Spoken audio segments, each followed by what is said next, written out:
নমস্কার বন্ধুরা, প্রেরণা বাংলা মোটিভেশন চ্যানেলের আজকের পর্বে সবাইকে আমন্ত্রণ জানাই। এই সুবিধাবাদী দুনিয়ায়, স্বার্থপরের দুনিয়ায় নিজেকে ভালো রাখার দায়িত্ব নিজের কাঁধেই তুলে নিতে হবে আপনাকে। কারণ অন্যের ভুল ধরে সবাই আনন্দ পায়, কেউ আপনার কষ্টের ভাগ নিতে রাজি কিন্তু হবে না। এই স্বার্থপরের দুনিয়া যে বড় কঠিন।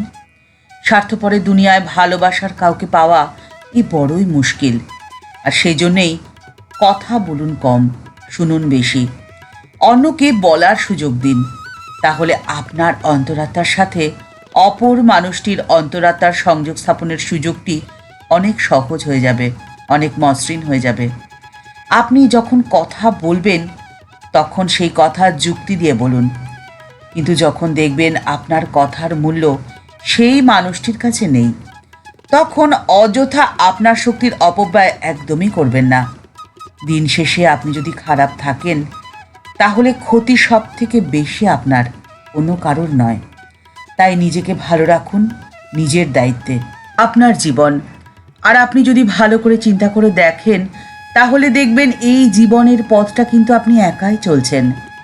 এই পৃথিবীতে এসেছিলেন আপনি একা, পৃথিবী থেকে বিদায়কালে আপনি যাবেন একা। জীবনের যে কোনো ছোট বড় পরীক্ষার হলে আপনি একাই পরীক্ষা দিচ্ছেন। চাকরির ইন্টারভিউতে আপনি একা, আবার যখন অপারেশন থিয়েটারের টেবিলে যান সেখানে আপনি একাই শুয়ে থাকেন। জীবনের জটিল সময়গুলোতে যখন আপনি নিজেই নিজের বন্ধু, অভিভাবক এবং সাহায্যকারী, তখন আপনার পিছনে কে কি বলল সেই কথায় আপনার কী বা আসে যায়। তাই অন্যের বাক্যবান বা খারাপ আচরণে কখনো কষ্ট পাবেন না। পরিবর্তে আপনার সবটুকু ভালোবাসা, প্রেম ছড়িয়ে দিন ফুলের সৌরভের মতোই। আপনার স্পর্শে আপনার চারপাশটি সুবাসিত হয়ে থাকবে। নিজেকে ভালো রাখার জন্যে প্রথমে একটি কাজ আপনাকে করতে হবে, তা হলো আপনার জীবনের লক্ষ্য বা উদ্দেশ্য নির্ধারণ করতে হবে। আর সেই একটি উদ্দেশ্যকে সামনে রেখেই সাফল্য লাভ করার জন্য প্রয়োজন হয় বিভিন্ন ক্ষেত্রে আমরা যে অযথা শক্তি খরচ করছি তাকে একত্রিত করে রাখা। আসলে আমরা উদ্দেশ্য সম্পর্কে না ভাবনা চিন্তা করেই কাজ করতে শুরু করে দিই। সংসারের স্রোতে গা ভাসিয়ে দিতে এতটাই অভ্যস্ত হয়ে যায় যে ভাসতে ভাসতে কোন তীরে গিয়ে যে আমাদের তরি ঠেকবে তা নিজেরাই বুঝতে পারি না। এই ইতস্তত বিক্ষিপ্ত শক্তিকে উদ্দেশ্যের সঙ্গে যুক্ত করাটা সব থেকে গুরুত্বপূর্ণ এবং জটিল কাজ।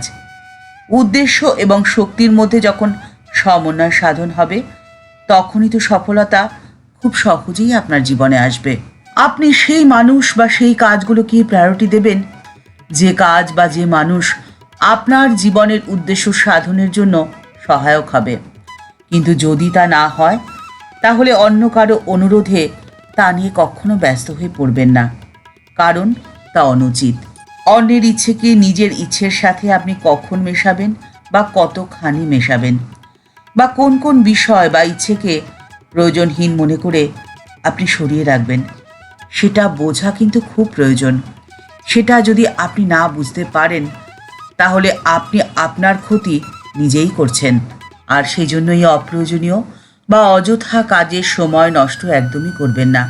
তার পরিবর্তে আপনার অন্তরের সবটুকু ভালো, সবটুকু প্রেম আপনি ছড়িয়ে দিন সকলের মধ্যে। বরানগর মঠের ঘটনা। বরানগর মঠে শ্রী চৈতন্যদেবের জীবনী পড়া হতো। একদিন কোনো একজন গুরুভাই সুর করে একটু অন্যভাবে শ্রী শ্রী চৈতন্য চরিতামৃত পাঠ করছিলেন। নরেন্দ্রনাথ বিরক্ত হয়ে বই কেড়ে নিয়ে তাকে বললেন, এরকম করে ভালো জিনিসটা কেউ মাটি করে? তারপরে তিনি নিজেই চৈতন্যদেবের প্রেম বিতরণের কথাটি পড়লেন। সেই শুনে তার গুরুভাই তাকে বললেন, আমি বলি কি, কেউ কাউকে প্রেম দিতে পারে না, এ কথা সত্যি নয়। শুনে নরেন্দ্রনাথ জোর দিয়েই বলেছিলেন, আমায় যে আমার পরমহংস মহাশয় প্রেম দিয়েছেন। স্বামীজির কাছে নিজের স্বরূপ প্রকাশ করেছিলেন ঠাকুর রামকৃষ্ণ পরমহংসদেব। একদিন তাকে তিনি বলেছিলেন, হ্যাঁ রে, নদের গৌড়ের কথা শুনিসনি? সেই গৌড় যে আমি রে। সেদিনকে নরেন ঠাকুরের কথা কিন্তু বিশ্বাস করেননি। পরে নরেন্দ্রনাথ যখন অনুভব করেছিলেন শ্রীরামকৃষ্ণের দিব্য সত্তা, তখন নবগৌরাঙ্গরূপে তাকে মেনে নেন তার অন্তরে। স্বামীজির জীবনে ঠাকুরের কৃপায় যে সমস্ত আধ্যাত্মিক অনুভূতি হয়েছে সেই সব কথা স্বামী শারদানন্দজিকে বলতে বলতে তিনি হঠাৎ একদিন মগ্ন হয়ে গান ধরেছিলেন, প্রেমধন বিলায় গোড়ারায়। তারপরে স্বগতোক্তি করেই বলে ওঠেন, সত্য সত্যই বিলাইচ্ছেন। কি অদ্ভুত শক্তি, কি অপার মহিমা! তিনি সব করতে পারেন। দক্ষিণেশ্বরের গোড়ারায় সব করতে পারেন। তার না পারা কোনো কাজ নেই। যে কোনো পরিবেশে, যে কোনো প্রতিকূল অবস্থায় আপনি যদি চান নিজেকে ভালো রাখতে, তাহলে আপনাকে একটা কাজ করতে হবে, আপনাকে আপনার মনকে শুদ্ধ করতে হবে। ঠাকুর বলছেন, শুদ্ধ মন যা তাই শুদ্ধ বুদ্ধি, আবার শুদ্ধ আত্মাও তা। মনের এই শক্তির সাহায্যেই আপনি যে কোনো প্রতিকূল পরিস্থিতির মোকাবিলা করতে পারবেন খুব সহজেই। ঠাকুর মা ও স্বামীজির চরণে প্রণাম জানিয়ে আজকের পর্ব এখানেই শেষ করছি। দেখা হচ্ছে পরের পর্বে। সবাই ভালো থাকবেন, সুস্থ থাকবেন। আর ভিডিওটি ভালো লেগে থাকলে তা শেয়ার করার অনুরোধ রইল।